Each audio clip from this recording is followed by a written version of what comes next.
እግዚአብሔር ለቅዱሳኑ እግዚአብሔር በቅዱሳኑ ላይ በላይቶች ድንቅ ነው። እንኳን ለቅዱስ ገብርኤል በዓል በሰላም አደረሳችሁ። ለዓመተ ክብሩ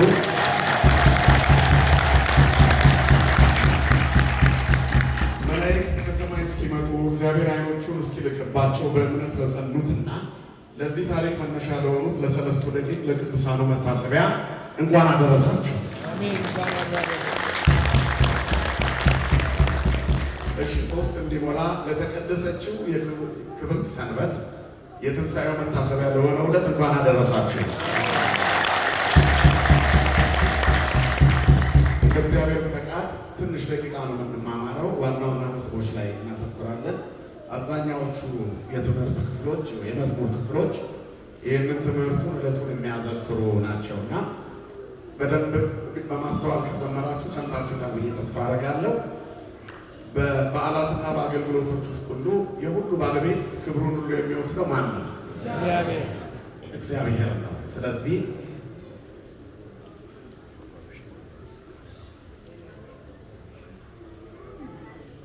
እንደ እግዚአብሔር መልካም ፈቃድ እግዚአብሔር ነው ክብሩን የሚወስደው። ስለዚህ ለዚህ ቀን ላደረሰን ለሰራዊት ጌታ ለልዑል እግዚአብሔር ክብር ምስጋና ይሁን። አሜን። አንዴ በደንብ ልል ብላችሁ አመስግኑ።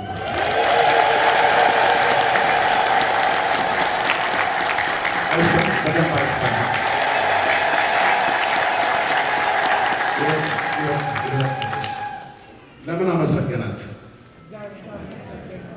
እኮ እግዚአብሔርን ለምን አመሰገናችሁት? በሰላም ስላደረሰን አይደለ? እስቲ በሰላም ስላደረሰን የምትሉ አጨብጭቡ።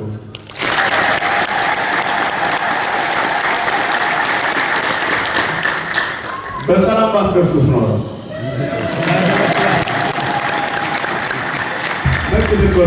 በሰላም ባትደርሱስ ነው አታመሰግኑትም ነበር? ለምንድን ነው የምናመሰግነው እግዚአብሔር? ምስጋና የባህሪው ስለሆነ ምስጋና የባህሪው ስለሆነ ይሄ ነው ትክክለኛው መልእክት። ምስጋና የባህሪው ስለሆነ እኛ ባናመሰግነውም ብናመሰግነው እግዚአብሔር ምንድን ነው? በባህሪው ነው። እግዚአብሔር በመንግስቱ ነበረ ይላል መጽሐፋችን። እምቅድመ ዓለም ወእስከ ለዓለም አሎ እግዚአብሔር በመንግስቱ፣ እግዚአብሔር በትስብእቱ፣ እግዚአብሔር በመለኮቱ እንላለን። ከዓለም አስቀድሞ እግዚአብሔር በመንግስቱ በሶስትነቱ በአንድነቱ ተመስግኖ ተመልኮ ከብሮ ይኖር ነበር። ማን ያመሰግነዋል ካለን በፊት ቢባል ባህሪው ያመሰግናል። አሁን ደግሞ እኛ የምናመሰግንበት ምክንያት አንደኛ በባህሪው ምስጉን ስለሆነ፣ ሁለተኛ እኛ ሰዎች ስለሆነ የተፈጠርንለት ዓላማ ማመስገን ስለሆነ እልል የምንለው የእግዚአብሔር የመሆናችን ማወጃ ስለሆነ ብፁዕ ሕዝብ ዘየአምር የብሖነ እግዚኦ በብርሃነ ገጽከ ይሐውሩ። እልልታ የሚያወቅ ሕዝብ ምስጉን ነው። አቤቱ በፊትህ ብርሃን ይሄዳሉ። ወበስምከ ይትፌስሑ ኩሉ አሜን። በስምህ ዘወትር ደስ ይላቸዋል። የማን ሕዝብ የሆኑ ሰዎች? የማን ሕዝብ የሆኑ መልሱልኝ። የእግዚአብሔር የሆኑ ሰዎች። የማን የሆኑ ሰዎች አልኳቸው? ዘወትር በስሙ ደስ ይላቸዋል። ወበጽድቅህ ይትለአሉ። በጽድቅህ ከፍ ከፍ ይላሉ። እስመ ብከ ኃይሎሙ አንተ፣ የኃይላቸው መመኪያ አንተ ነህና ይላል። ስለዚህ እግዚአብሔር መመኪያችን፣ እግዚአብሔር ኃይላችን፣ እግዚአብሔር ግርማችን፣ እግዚአብሔር ክብራችን። የተፈጠርነው እሱን ለማመስገን ነው። መዝሙረኛው ዳዊትም ግሩምና ድንቅ ሆኜ ተፈጥሬአለሁና አመሰግናለሁ ይላል። ክብርና ምስጋና ለስሙ የሆነ አባቶቻችን አምላክ ምናመሰግነው ለዚህ ነው። ክርስቲያኖች በማስተዋል የሚኖሩ ናቸው። ትንሽ ደቂቃ ስጡ። ምንም እንቅስቃሴ እንዳለኝ ትንሽ ደቂቃ ነች እንቅስቃሴ ያለ። እሺ ጸጥ ያለ የማን ሰዓት ነው? የሰዓት ነው ወንጌል ስለሆነ ትንሽ ደቂቃ ዞር ዞር ስትሉ እኔ ሀሳቤ ይሰረቃል። የኔ ሀሳብ ሲሰረቅ ደግሞ የእናንተ ይሰረቃል አይደል? ስለዚህ ትኩረታችን ወንጌል ላይ ነው። እግዚአብሔር ከሁላችን ጋር ይሁን። መንክር እግዚአብሔር በላይ ለቅዱሳን ይሁን። ወለሳችን እግዚአብሔር በቅዱሳኑ ላይ ምንድን ነው? ድንቅ ነው። እግዚአብሔር ሁልጊዜ ድንቅ ነው። በባህሪው ድንቅ ነው። እግዚአብሔር በባህሪው በስራው ሁልጊዜ ትክክል ነው። እግዚአብሔር በስራው ይህን አድርጋል ይህን አላደረግም የሚለው ኃይል የለም። ያሰበውን ያደርጋል። በከመ ፈቀደ ይገብር ወበከመ ሀለየ ኤፌዝ አልቦ ዘይክል ተዋስኦ ማንም የሚገዳደረው የለም። ወአልቦ ዘይብሎ ምን ተገበርከ ምን አደረክ የሚለው ማንም የለም። እግዚአብሔር ትክክል ነው በባህሪው። እግዚአብሔር ንጹሕ ነው በባህሪው። እግዚአብሔር ምሉዕ ነው በባህሪው። እግዚአብሔር ምስጉን ነው በባህሪው። እግዚአብሔር ካህኒ ነው፣ ሁሉን ቻይ ነው በባህሪው። ምሉዕ በሁሌ ነው። ክብርና ምስጋና ለስሙ ይሁን። ስለዚህ እግዚአብሔር ሁልጊዜ ድንቅ ነው፣ ሁልጊዜ አዋቂ ነው፣ ሁልጊዜም ትክክል ነው። ያልነበረበት ጊዜ የማይኖርበት ጊዜ የለም። ያልነበረበት ጊዜ የለም፣ የማይኖርበት ጊዜም አይኖርም። ለቀዳማዊነቱ ጥንት ለዳህራዊነቱ ፍጻሜ የለው። ከዓለም አስቀድሞ ነበረ፣ ዓለምንም አሳልፎ ይኖራል። አሁንም በእኛ መካከል አለ። አሁን በዚህ በመዝሙረኛው ዳዊት መልእክት ደግሞ እግዚአብሔር በሁሉ ድንቅ የሆነ እግዚአብሔር በቅዱሳኑም ላይ ድንቅ ነው ይለናል። ሁል ጊዜ ትክክል የሆነ እግዚአብሔር ዛሬ በምናከብረው በዓል ላይ እግዚአብሔር በቅዱሳኑ ላይ ድንቅ ነው። የበዓላት ሁሉ ባለቤት እግዚአብሔር ነው። የቅዱሳን ተአምር የሚከናወነው በእግዚአብሔር፣ ቅዱሳንን የምንቀበለው የእግዚአብሔር ስለሆነ ነው። መጽሐፍም እንደሚለው ዘኪያክሙ ተወድፈ ኪያየ ተወድፈ ማቴዎስ ወንጌል ምዕራፍ 10 ቁጥር 40 ላይ እናንተን የሚቀበል እኔን ይቀበላል ወይም እኔን ተቀብሏል ይላል ጌታ። እኔን የሚቀበል ወዘኪያየ ተወድፈ ተወድፎ ለዘፈነው እኔን የሚቀበል የላከኝን ይቀበላል። ጻድቅን በጻድቅ ስም ነቢይን በነቢይ ስም የሚቀበል የነቢዩን ዋጋ ያገኛል። ምክንያቱም በነዛ በነቢያቱ ላይ በጻድቃኑ ላይ በቅዱሳኑ ላይ በመላእክቱ ላይ ማን አለና ነው? እግዚአብሔር ስላለ። ለዚህ ነው ዛሬ ቅዱስ ገብርኤል ብለን ስንነሳ በዚህ በመልአኩ ላይ ታላቅ ኃይል ያለው የሚደነቅ ተአምር የሚያደርግ እግዚአብሔር ስላለ መልአኩ ቅዱስ ገብርኤልም ራሱ እኔ በእግዚአብሔር ፊት የምቆመው ማን ነኝ ብሏል? ቅዱስ ገብርኤል ነኝ ብሏል። ስለዚህ በዚህ በዓል ላይ መልአኩን ከሰማይ የወረደውን ሰማያዊውን እሳታዊውን መልአክ እናከብረዋለን፣ እንመሰክርበታለን። ከዚያ ቀጥሎ ለመልአኩ መውረድ ተአምራት መስራት ምክንያት የሆኑትን ሰለስቱ ደቂቅን እንዘክራቸዋለን፣ እንተርካቸዋለን። ከዚህ ሁሉ ጋር የዚህ ሁሉ ክብር ባለቤት ማንን እናመልካለን? ክብርና ምስጋና ለስሙ የሆነ አባቶቻችን አምላክ እግዚአብሔር። እንግዲህ ገብርኤል ማለት እግዚእ ወገብር ማለት ነው። ከሰባቱ ሊቃነ መላእክት በሁለተኛ ደረጃ ስሙ ይጠራል። በዓለመ መላእክት የመጀመሪያው ፍጥረተ ዓለም የሚያጸና መልአክ ሆኖ በስብከት ተገልጿል፣ በማስተማር በአዲስ ኪዳን መጋቤ ሐዲስ ይባላል።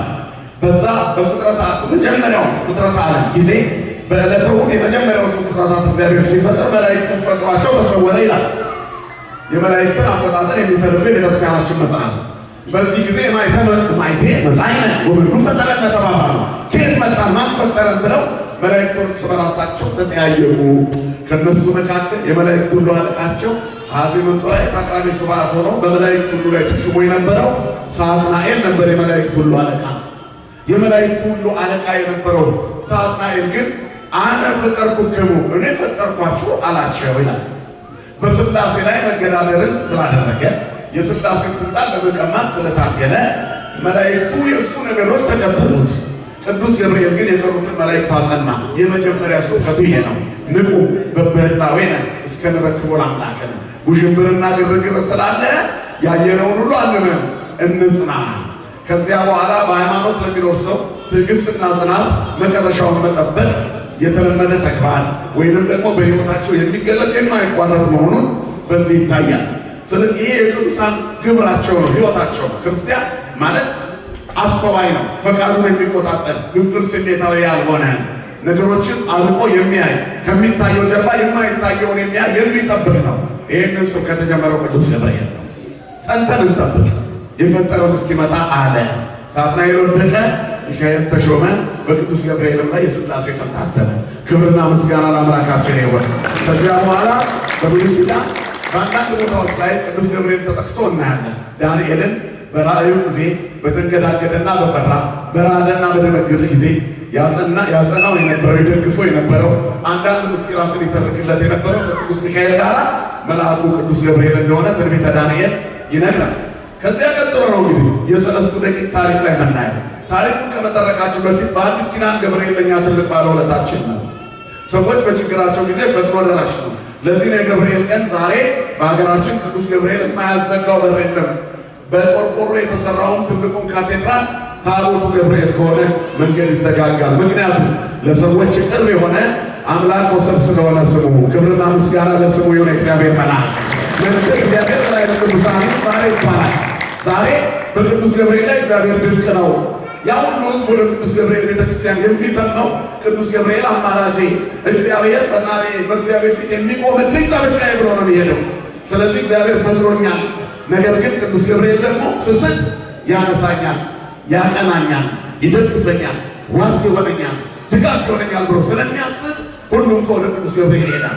ቅዱስ ገብርኤል ለሰው ልጆች ቀራቢ ነው። በአዲስ ኪዳን አስተምህሮ የመጀመሪያው ሰባኪ፣ የመጀመሪያው መምህር ነው። የመጀመሪያው አዲስ ኪዳን መስካሪ ነው። የመጀመሪያው አስተማሪ ነው። አባ ኤፍሬም ሶርያዊ በውዳሴ ማርያም ሰበከ ለነ ልደተ እግዚእ ይለዋል። ሰላም ለከ ኦ ገብርኤል መልአክ። ዜናዊ ፍስሐ ገጽ ይባላል።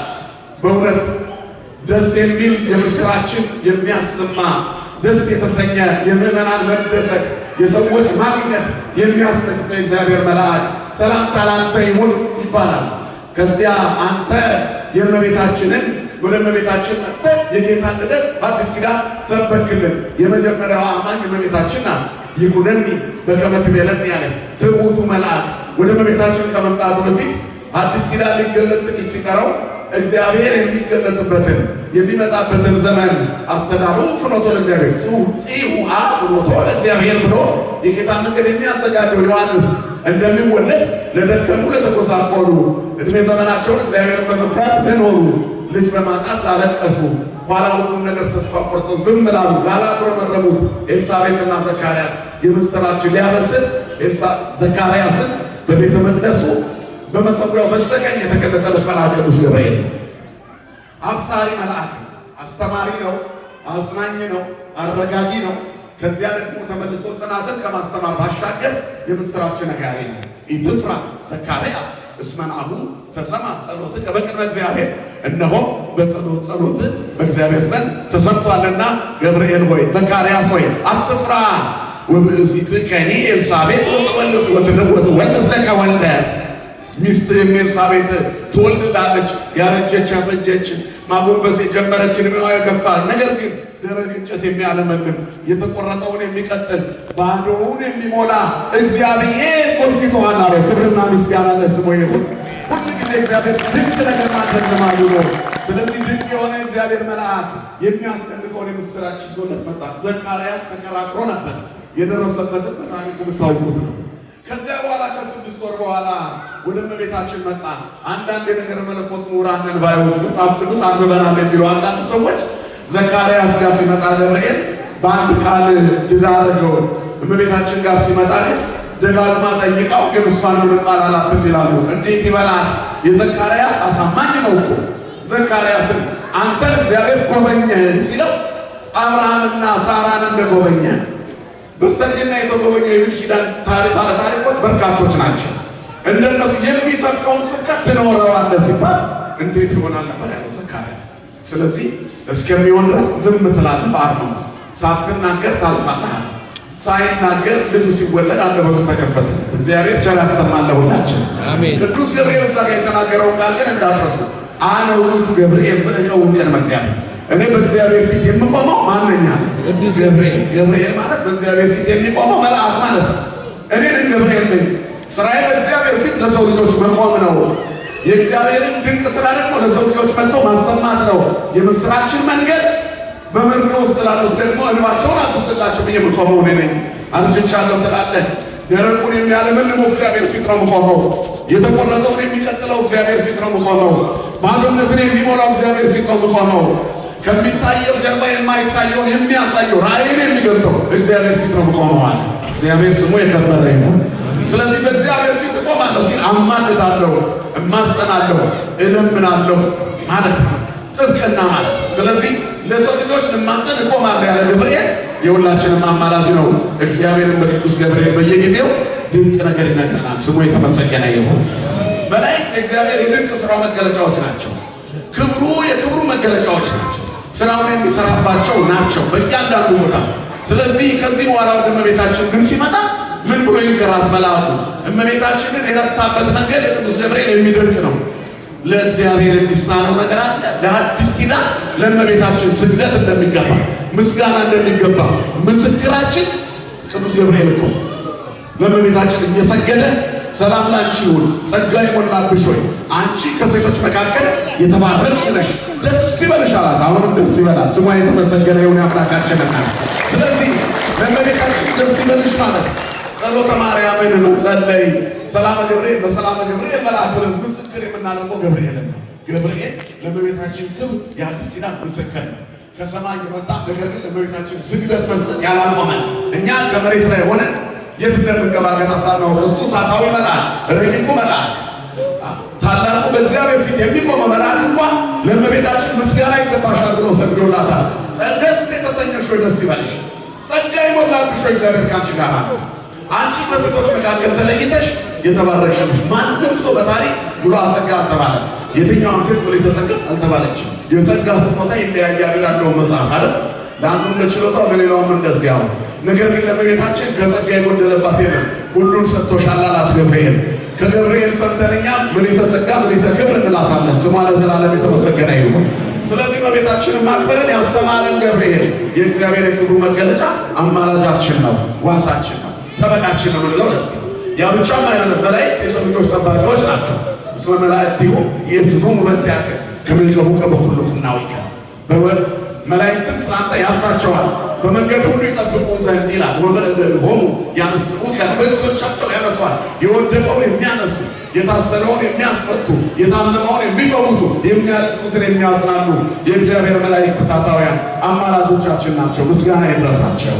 ስለዚህ ዛሬ ቅዱስ ገብርኤልን የምናመሰግነው በእግዚአብሔር ፊት ስለሚቆም ነው። ለብቻችን አንችል። እኔ በፊቴ መልአኩን እሰድላችኋለሁ፣ ስሜ በሱ ላይ አለ ያለው ስለ ቅዱስ ሚካኤል ሲናገር እግዚአብሔር ለሙሴና ለእስራኤላውያን በፊታችሁ መልአኬን እልካለሁ፣ ስሜ ያለበት እንዳታሳፍሩ።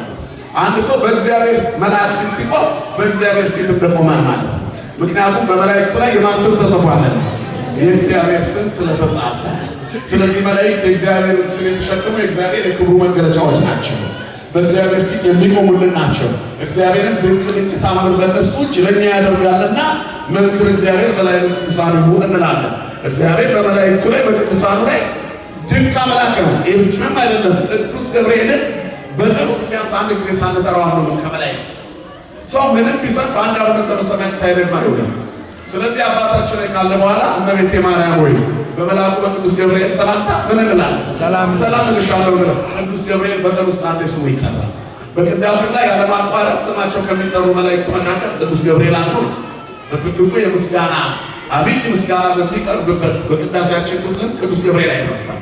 ቅዱስ ገብርኤል በየትኛውም የአዲስ ኪዳን ትምህርት ሳይገለጽ አያልፍም። የትኛውም ሰባኪ ቢነሳ ስሙን ሳይጠራው አያልፍም።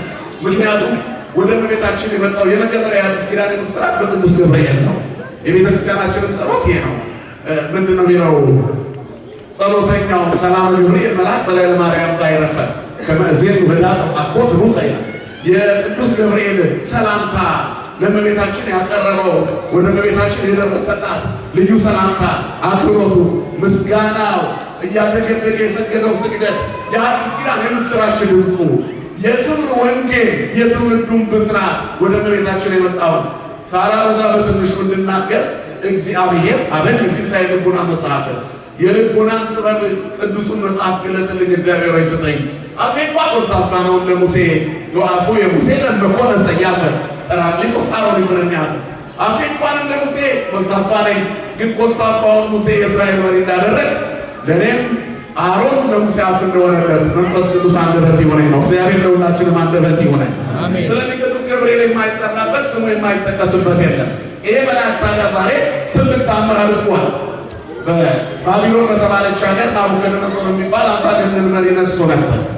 በንግሥናው ዘመን ላይ በእግዚአብሔር ላይ ተገዳድሮ እግዚአብሔር ወደ እንስሳነት ተለውጦ 7 ዓመት ቅጠል እየበላ ፀጉር አብቅሎ እንዲኖር ሁሉ ጥሎት ነበር። ወደ ልቡና ሲመለስ እንደገና ሰው ሆኗል። እግዚአብሔር ታሪካችንን ይቀይር። ዛሬ ፀጉር አላበቀልንም፣ ጭራ አላበቀልንም እንጂ የአውሬነት ጠባይ ያለ ሰዎች በርካቶች ነው። ወንድሞቻችንን እየለገስን እርስ በራሳችን እየተባላን የምንኖር በውስጣችን ክፋትን ጣዖት ያነግስ፣ ዘረኝነት ጣዖት ያነግስ፣ ሐሜት ጣዖት ያነግስ፣ በቡድን በጎጥ በጎሳ በክፋት በተንኮል የተዋደንን ብዙዎች ነን። እግዚአብሔር የክፋት ሀሳቡን ሁሉ ይበትንልን ከላያችን። አሜን። ስለዚህ በዚያ ዘመን በዚያ የክፋት ልቡናው ደንግጦ ስለነበረ ወደ አውሬነት ተለውጦ እንደገና የተመለሰ ሰው ነው። እግዚአብሔር ይቅር ባይ የወደቀውን ያነሳል። ወንበዴውን ገነት እንዲገባ የመጀመሪያ መሪ ያደረገ እግዚአብሔር ዛሬ እኔና እናንተ ንስሐ ስንገባ ሊያጸድቀን ዝግጁ ነው። ቸርነቱ የማይለይ እግዚአብሔር ለሁላችንም ልቦና ይስጠን። ታዲያ ናቡከደነፆር አንድ ቀን እንዲያደርጓል የኢየሩሳሌምን ቅርሶች እንደዚሁም ምርቶቹን ህዝቡን ዋና ዋናዎቹን ማርኮ ወደ ባቢሎን ያፈለሰ አምባገነን ነው። ዓለምን እንደ ገል ቀጥቅጦ እንደ ሰም አቅልጦ የገዛ አምባገነን ከሚባሉት መሪዎች መካከል አንዱ ነው በመጽሐፍ ቅዱስ ውስጥ። አንድ ቀን እንደዚህ ያደረገ በቤተ መንግስቱ አካባቢ ከኢየሩሳሌም ፈርሰው ወደ ባቢሎን ከመጡት ከነዚያ መካከል 3 ወጣቶች በቤተ መንግስት አካባቢ በእንክብካቤ ሊኖሩ ፈቀደላቸው ይላል። እነሱ ግን ንጉሱ ካቀረበላቸው ጮማ ይልቅ ጥራጥሬ ይሻለናል ብለው በጾምና በጸሎት በስግደት ወደ እግዚአብሔር እየተማጸኑ ኖሩ። ከተወሰነ ጊዜ በኋላ ሲታዩ ከበሉት ይልቅ ያልበሉት ፊታቸው ወስቶ መልካቸው ተውቦ ተገኘ። የፊታችን ወጥ በክርስቶስ የተገኘ መሆን አለበት፣ በእህል የተገኘ መልክ አይኖረን ሲለን ነው እግዚአብሔር። ክርስቲያኖች ጸዋሚዎች ናቸው ማለት ረሃብተኞች አይደሉም፣ ያልቁ አይደሉም። እግዚአብሔርን ለማገዝ ለእግዚአብሔር ክብር የሚኖሩ ነው። ክርስትና በረሃብ ውስጥ ያለ ጥጋብ ነው። በጥማት ውስጥ ያለ እርካታ ነው። በመታረዝ ውስጥ ያለ መልበስ ነው። ሙሴ እስራኤልን እየመራ በሲና ተራራ ላይ 40 ቀን ወደ መሆን ከእግዚአብሔር ጋር እየተነጋገረ ቆየ። ነገር ግን ሙሴ አልተራበም። ሙሴ ሲወርድ ፊቱ እንደ ፀሐይ ያበራ ነበር። ሲበላ የነበረው ሕዝብ ሙሴ ፊቱ ስላበራበት ተገልሎ ለሌሉት ነበር። ሙሴ ከእግዚአብሔር ጋር ተነጋግሮ ሲወጣ ፊቱ እንደ ፀሐይ ያበራል። ፊቱን እንኳን በጨርቅ ሸፍኖ የፊቱ ቁርበት ባንጸባረቀ ጊዜ ሸፍኖ እንኳን ለእስራኤላውያን ከባድ ነበረ። በእግዚአብሔር ፊት ቆሞ ሰው የሚፈካው ስለበላ አይደለም፣ ጾምና ጸሎት ፊትን ያፈካል ሲባል ነው። ስለዚህ ይህን የሚያስተምረን የቅዱሳን ሕይወት ነው። እኛም ተቀድሰን እንድንኖር እግዚአብሔር ሁላችንንም ይርዳን። ታዲያ እነዚህ ጸዋሚዎቹ ተሃራሚዎቹ እግዚአብሔርን የሚፈሩ ሰዎች አንድ ቀን ንጉሡ 60 ቀን 60 በ6 የሆነ ቁመቱ 60 ጎኑ 6 ክንድ የሆነ ልዩ ጣዖት አዘጋጀ። የራሱን ምስል ዱራ በተባለ ሜዳ ላይ ሁሉም እንዲሰግዱ ተነገረ። እምቢልታው መለከቱ እንዲሰማ ተባለ። አዋጅ ተነገረ። 3 ደቂቅ ግን እነዚህ 3ቱ ልጆች እንዲያሉ የቅዱስ ገብርኤል መገለጥ የታምሩ መታየት በዓሉን የምናከብርበት አብይ ምክንያት ይሄ ነው። እነዚህ 3 ቅዱሳን ለቅዱሳን መላእክቱ ወደ ምድር መውረድ አብሯቸው ብርሃናዊ መልአክ ቅዱስ ገብርኤል መምጣት ምክንያት ሆነዋል። እግዚአብሔር በቅዱሳኑ ይገለጣል። እግዚአብሔር በቅዱሳኑ ይከብራል። እግዚአብሔር በቅዱሳኑ ከፍ ከፍ ይላል። ቅዱሳን አባቶቻችን ሙት ሲያስነሱ፣ ለምጻም ሲያነጹ፣ አጋንንት ሲያወጡ በማን ኃይል ነው? ነገር በማን ኃይል ነው? ስለዚህ የክብሩ ባለቤት ማን ነው? እግዚአብሔር። መንክር እግዚአብሔር በላይ ለቅዱሳን ይሁን ማለት ይሄ ነው። ክርስቲያኖች እግዚአብሔር በእነሱ እንዲገለጥ ራሳቸውን የሚጠብቁ ናቸው። ይህ በዓል የሚከበርበት ዋና ምክንያት እኛ በዚህ ላይ እኮ እንድንጓዝ ነው። አክብረን አንግሰን ደክሞን ገብተን እንድንተኛ አይደለም። ቀስመን ለራሳችን ለሕይወታችን የሚበጀውን ነገር ወስደን ከነገ ጀምሮ ተግባራዊ እንድናደርገው ነው። መጾምን፣ መጸለይ፣ ይቅርታ ለእግዚአብሔር ብቻ እሺ ማለትን የማንጸጸትበት ጥግ እግዚአብሔር ነው። በሕይወታችን ውስጥ ሁሌ ላለሁ የማንጸጸተው እግዚአብሔርን በማምለካችን ነው። በገዛ ልብስ ተጸጽተን እናውቃለን። ባልገዛው ስልኬን ባልገዛው እንደው ሚስትን ባላገባው ብለን እናውቃለን። ባልን ባላገባው ብለን እናውቃለን። በትዳራችን ስንበሳጭ እንደው በቀረብኝ የሰውዬን ባላገባሁት እንደዚህ ከመባል ይሰውራችሁ ባሎች፣ አሜን ብትሉ ይሻላል። አሜን። ሚስቶችም እንዲህ ከመባል ይሰውራችሁ። የትዳር ምሰሶ መሪው እግዚአብሔር ነው። እግዚአብሔር በዚህ ዓለም ላይ ሕይወት በትዳር ውስጥ ይባላል። በጥሩ በተረጋጋ አየር ላይ እንደምትበር ወፍ ነው ትዳር። እግዚአብሔር የሚጎበኘው ትዳር ወፊቷ በትክክል ቀስፋ መሄድ የምትችለው ሁለቱ ክንፎቿ እኩል ምን ሲያደርጉ ነው? ሲቀስፉ ነው። መሀል ያለው ሕይወት ነው። ግራና ቀኝ ያሉት ባልና ሚስት ናቸው ይባላል። ክንፍና ክንፍ አልጋ ሆናችሁ ቤታችሁን እንድትመሩ ይርዳችሁ መድኃኒዓለም። ከዘመኑ ነገር ይጠብቃችሁ። ስለዚህ በትዳርም የተጸጸትንበት ጊዜ አለ። አንዳንድ ጊዜ በብዙ ነገር ውስጥ እንጸጸታለን። ይሄን ነገር ባልገዛሁት እንዲህ ባልሆንኩ እንላለን። ባልተፈጠርኩ ብለን እናውቃለን። አይደል? ተበሳጭተን ግን እግዚአብሔር አምላኬ ባልሆነ ብለን እናውቃለን።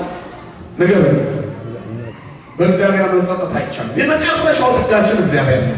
የሁል ጊዜ ደስታ እግዚአብሔር ነው። ምንም አይነት ማስረጃ የማያስፈልግ የልብ ጸጥታ፣ የህሊና ሰላም፣ የውስጥ ደስታ እግዚአብሔር ነው። ክብርና ምስጋና ለስሙ ይሁን። ሰው እግዚአብሔር ለማምለክ ሁሉ ጊዜ ትክክል ነው። የሁል ጊዜ ትክክለኛ ስራ ሰው በምድር ላይ ተሳስቶ ማያውቀው በምንድን ነው ቢባል የእግዚአብሔር በመሆኑ ብቻ። በሌላ ነገር ሁሉ እንሳሳታለን። የእግዚአብሔር በመሆናችን አንሳሳትም። ስለዚህ ትልቁ የዚህ ትምህርት ዓላማ የእግዚአብሔር በመሆን መቀጠል ነው። ሰለስቱ ደቂቅ ባላውያን ነገሥታት ፊት የእግዚአብሔር መሆንን አልቀየሩትም። ጎበዝ ናቸው። ሁሉም ለጣዖት ሲሰግድ እነሱ እምቢ አሉ። ኦሆ በልቦ ለእግዚአብሔር ወእንቤ በልቦ ለሰይጣን። እግዚአብሔርን እሺ በሉት፣ ሰይጣንን እምቢ በሉት። ቀረቡ ሀበ እግዚአብሔር ወይ ቀርባችሁ ወደ እግዚአብሔር ቅረቡ፣ እሱም ወደ እናንተ ይቀርባል። የእግዚአብሔር መሆን ፈተና ሊኖርበት ይችላል፣ ግን መውጫውን እግዚአብሔር ያዘጋጃል። በሰው ሁሉ ከሚሆነው በቀር ገና ብዙ ፈተና አልደረሰባችሁ። ነገር ግን ከሚቻላችሁ መጠን ይልቅ ትፈተኑ ዘንድ የማይወድ እግዚአብሔር የታመነ ነው። ትታገሱም ዘንድ እንድትችሉ ከፈተናው ጋር መውጫውን ያዘጋጃል እግዚአብሔር። ስሙ የተመሰገነ ይሁን። ከሰው ሁሉ በሰው ሁሉ ከሚሆነው በቀር አልተፈተናችሁም። ትዳራችሁ ውስጥ ፈተና ሊሆን ይችላል። ኑሯችሁ ላይ፣ ልጆቻችሁ ላይ፣ ቤታችሁ ላይ፣ አገር ቤት ባሉት አንዳንድ የኑሯችን ጉዳይ ላይ ልቡ ያረፈ ማን አለ? ብዙ ፈተናዎች አሉ። እንድንሸከማቸው የተሰጠን መስቀል አለ። እንሸከመው። የሚወድ የሚኖር መስቀሉን ተሸክሞ ምንድን ነው የሚለው? ይከተል። ዋናው እግዚአብሔር መሆን ነው። የተሰጠንን መስቀል ባለማጉረምረም ከተሸከምነው ስንከተለው ይሰጠናል። ኤልሳቤጥና ዘካርያስ መስቀላቸው ልጅ ማጣት ነበር። እንደ ስምዖን ወአግሬስያ በኃጢአት ውሉድ በከዩ መጠን ዓመታት 30 ዓመት ሁሉ ልጃቸው እያለቀሱ ግን እግዚአብሔርን ማምለክ አላቆሙም። ችግራቸው በእግዚአብሔር ላይ እንዲያምፁ አላደረጋቸውም። የክርስትና ትልቁ ጥግ በፈተና ውስጥ ሆኖ የእግዚአብሔር መሆን ነው። ምንም እንኳን በለስ ባታፈራ፣ ከወይን አረግ ፍሬ ባይገኝ፣ የወይራ ስራ ቢጎድል፣ እርሾች መብልን ባይሰጡ፣ ላሞች በረት ውስጥ በጎች ጋር ውስጥ ባይገኙ፣ እኔ ግን በእግዚአብሔር ምን ይለኛል? ደስ ይለኛል አለ። ክብርና ምስጋና ለስሙ ይሁን። በመድኃኒቴ አምላክ ሐሴት አደርጋለሁ። ቀኑን ሙሉ ደስ የማይል ነገር ቢገጥምሽ እንኳን በማን ደስ ይበልሽ ነው መልዕክቱ። በእግዚአብሔር ደስ ይበልሽ። ሁሉም ቀናቶች አንድ አይነት አይደሉም። ፊታችን የጨፈገገበት የኔ ቀን አይደለም። ምን ነው ዛሬ? ኧረ ዛሬ ስን እንጃ የምንልባቸው በጣም ብዙ የተበሳጨንባቸው ቀኖች አሉ። እነዚህ ነገሮች ሁሉ እንኳን ቢኖሩ በማን ደስ ይለናል? እግዚአብሔር ስላለ ደስ ይበላችሁ። እግዚአብሔር ስላለ የማንጸጸትበት ትርፍ እግዚአብሔር ነው። ሁል ጊዜ መጨረሻ የምንተማመንበት ጥግ እግዚአብሔር ነው። ለችግሮቻችን ሁሉ መፍትሄ ያለው እግዚአብሔር ነው። እግዚአብሔር ለችግሮቻችን መፈቻ አለው። አንድ መካኒክ በሩን ከሰራ በኋላ የሰራውን አናጺው በሩን ከሰራ በኋላ ያለ ቁልፍ አይተውም። አሽጎ ሰው እንዲገባበት እንዲወጣበት መክፈቻ ያበጅለታል። እኔና እናንተ የእግዚአብሔር የእጅ ስራዎች ነን። ስለዚህ ታሽገን እንድንኖር አልተፈቀደም። መግቢያና መውጫችንን የሚያጠና እግዚአብሔር ከኛ ጋር ነው። ክብርና ምስጋና ለስሙ ይሁን። በእያንዳንዱ ጉዟችን መሪያችን እሱ ነው። እግዚአብሔር ሁል ጊዜ ይመራል። ነፍስህን ከመልካም ነገሮች ያጠግባል፣ አጥንቶችንም ያጸናል ይላል። አንተም እንደሚጠጣ ገነት ውሃውን እንደማያቋርጥ ፈሳሽ ትሆናለህ። እግዚአብሔር ሲመራ ማን ይምራል? እግዚአብሔር። እንደምን አደራችሁ? እግዚአብሔር። ማን ይምራል? እግዚአብሔር። እስኪ ተነሱ ነው ሁላችሁ በድግ እንደ ልጅነታችሁ ጎሽ ቁጭ በሉ። በቃ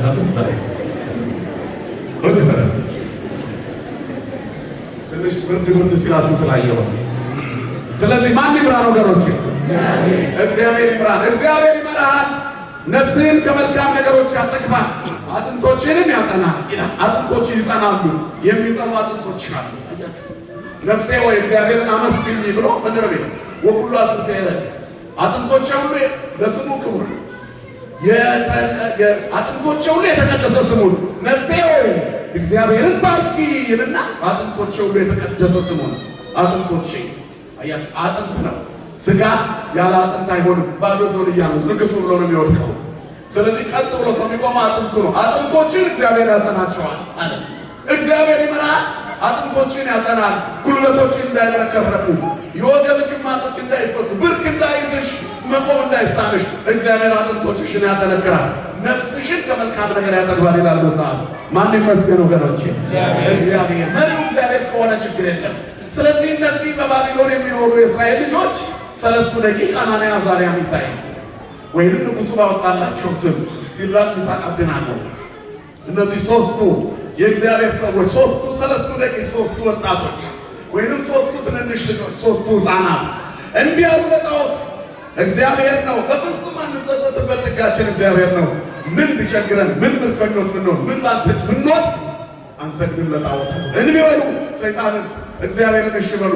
በኑሯችን በችግራችን ቀዳዳ ፈልገው ማህተም ሊያስፈቅስ የሚመጣው ሰይጣን ወእንቢ የበልዎ እንቢ በሉት፣ እንቢ በሉ። ለሚባለው ዓለም እንቢ በሉ። ገደል ለሚከተው ዓለም እንቢ በሉ። ለሰይጣን እንቢ በሉ። ለማን እሺ በሉ አለ? ያዕቆብ እኮ ነው። ለእግዚአብሔር እሺ በሉ።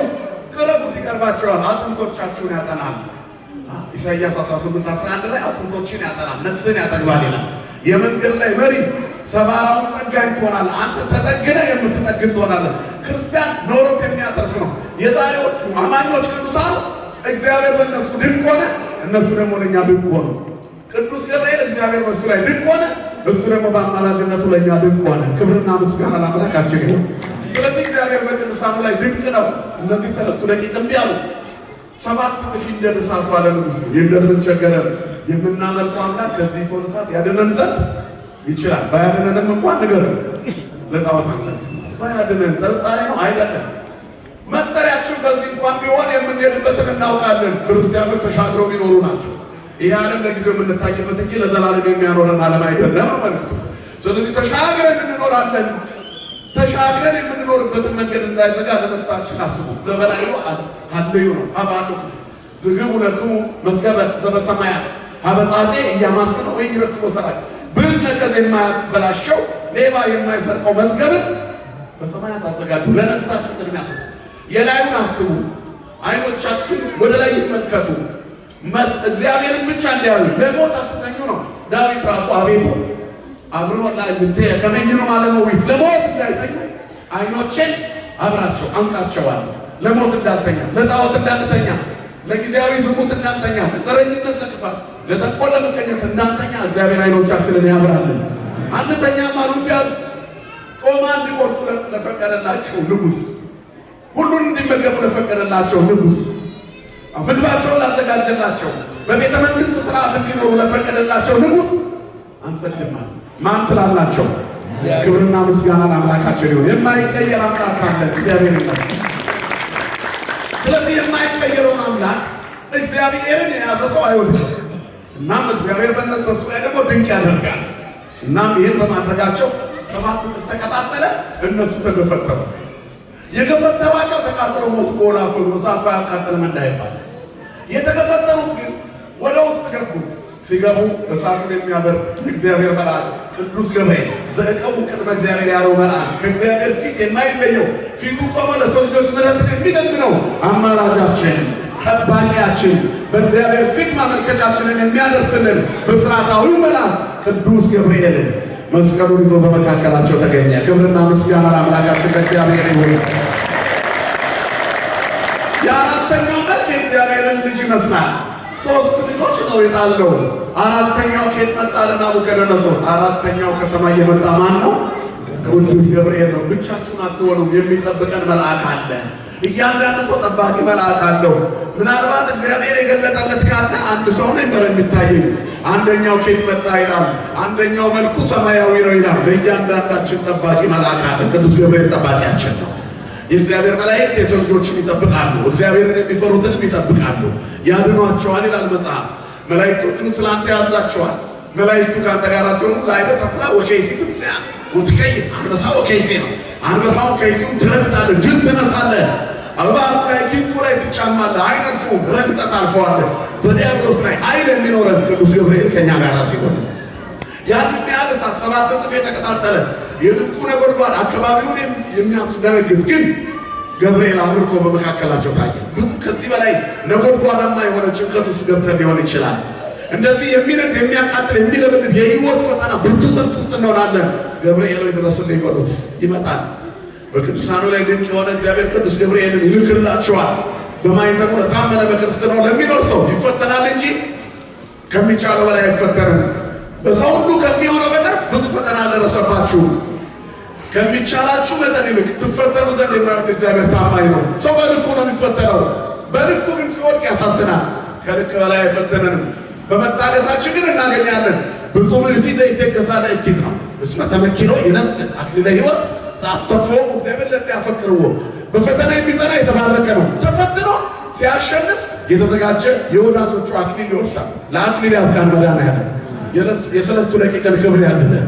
የቅዱስ ገብርኤል አማላጅነት ከኛ ጋር ይሁን። ስለዚህ ትልቁን የክብር አክሊል ይቀዳጃል በፈተና የሚጸና እግዚአብሔርን እሺ ያለ ሰይጣንን እምቢ ያለ ጣዖትን ያልተከተለ ገንዘብ ጣዖት፣ ሀብት ጣዖት፣ ምቾት ጣዖት የሆነብን በርካቶች እኮ ነን። ትንሽ ቦስቆል ስንል ነው እግዚአብሔር ትዝ የሚለን። ሐኪም ፊት ስንቀርብ ነው እግዚአብሔር ትዝ የሚለን። በቤተ መቅደስ ለመምጣት ደክሞኛል፣ ማታ አምሽቼ ነው የተኛሁት፣ ነገ ቅዳሴ አልሄድም። ቀላል ነው ቅዳሴ መቅረት ለእናንተ። ዋናውን እንዴት ትቀራላችሁ? ስራው ቢቀርባችሁ እኮ ይሻላል። ተሻግራችሁ የምትኖሩበትን ፋይል እንዴት አብሰት ትሆናላችሁ? በእያንዳንዱ ቀን ውስጥ እኮ ስምሽ ይመዘገባል። የት አለችልሻል መልአኩ?